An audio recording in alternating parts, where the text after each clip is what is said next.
A person stands at a wooden podium on a small stage against a dark background. They wear light-colored clothing and appear to be preparing to speak. Steve Adams? I'm Adams, I'm sorry. Superintendent Adams? I apologize. Alan. Okay. It's neighbors. Sure. That's what I always say, all his neighbors. I'm sorry, Superintendent Adams, if you could come up for a moment. Superintendent Adams' first name is Steve, and for some reason I was just having such a good show here today, I called him Steve Allen. Yeah. He had a wonderful show himself. Steve Allen. But at any rate, the other day when we were coming through, we talked a little bit about Discovery Expedition earlier and different things, and one of the things that we talk about partnerships and all, and our organization is a 501c3. We sold a lot of t-shirts over the years to make it possible, and we're still doing that and all. The National Park Service has been a great help to the Discovery Expedition. But a few years ago, I left my job in corporate media and started teaching.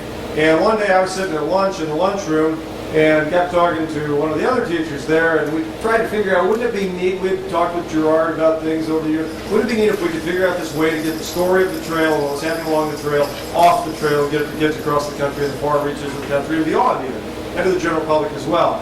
And out of that lunchroom conversation with this fellow here, Jim Sturm, we developed the National Education Initiative, and that National Education Initiative receives funding from the National Park Service as well. That allows schools across the country and beyond to access our website and our broadcast that we do weekly from the trail, and it allows us to bring the story of Lewis and Clark and the story of the communities, the people, the tribes, and all that we meet along the way to people across the country.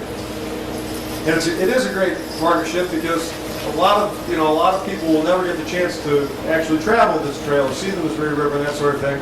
And a lot of times they see images of us and that sort of thing. And our boats, the Discovery Expedition's boats, which serve as a platform for the Education Initiative, bring a lot of interest and drama to the story as we use the Lewis and Clark story as a mechanism to teach about other interdisciplinary studies, whether it be mathematics, science, and that sort of thing. So it's a big education project. If anybody has any interest, we'd be happy to talk to you about that later. But the other day, we were coming up through Omaha, and we were very excited because people are constantly asking us whether we have motors on our boat.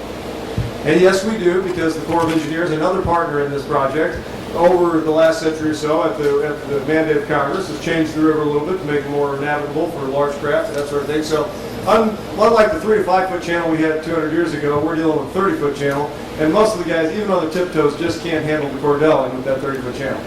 But we were very pleased about 2 weeks ago to be able to sail, and that is the one thing that we can do exactly like they did, no matter how deep the river is, no matter how fast the river is. Because we do the cordelling and other things with the river. Two people stand on a stage with a woven blanket between them.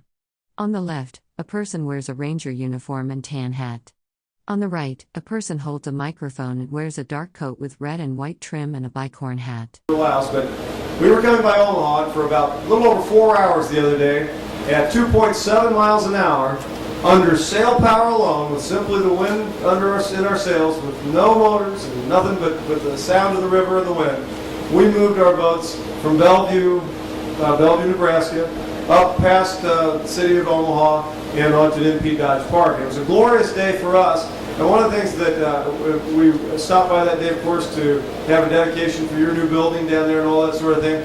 And we gave you a couple items down there to remember the day from, that sort of thing, and as an expression of our thanks. But we thought maybe the best way for you to remember that day would be with an image of those boats under sail, signed by the members of the crew. This is your new building with the 3 boats fully under sail and signed by the crew of the Discovery Expedition. And we just want to give this to you to take back to your office as a reminder of that day. So thank you all very much. A person in white gloves holds a microphone and points to a wooden display board showing a photograph and text. A colorful striped banner is visible on the left side of the frame. And this is presented both on behalf of the Discovery Expedition and the Lewis and Clark Then and Now project, which is the National Education Initiative. So thank you very much. Thank you. Thanks to everyone in the National Park Service. We appreciate all the help.